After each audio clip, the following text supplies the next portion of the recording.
Después de el fenómeno Earl que pasó por el sur del estado, el presidente municipal dio la instrucción, ya que por paso de este fenómeno nos recaló cierta cantidad considerable de sargazo, pasto marino en esta playa, y por instrucciones de él se nos dio la tarea de meterle a un trabajo de limpieza y de retiro y de entierro de sargazo para recuperar cuerpos arenales. Desde el lunes iniciamos con 25 personas diario, con equipo de retroexcavación, con máquinas barredoras para poder retirar este sargazo y poderlo enterrar en ciertos cuerpos arenales, que esto nos ayuda a recuperar arena en nuestras playas.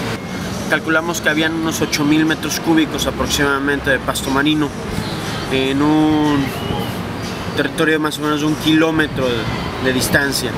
El día de ayer vimos que avanzamos aproximadamente unos 1,000 metros cúbicos y unos 350 metros.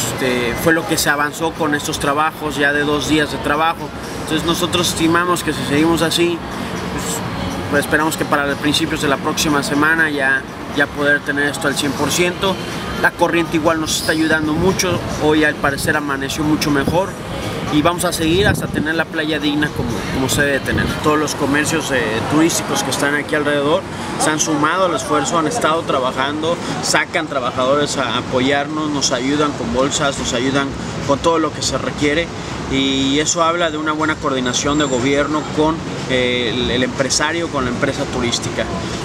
Decirle al turista que Cancún está bien, que no es un problema, es un fenómeno natural, es algo natural, no es basura. Y tenemos, aparte de estas 13 playas más, 7 de estas certificadas Blue Flag a las que pueden asistir.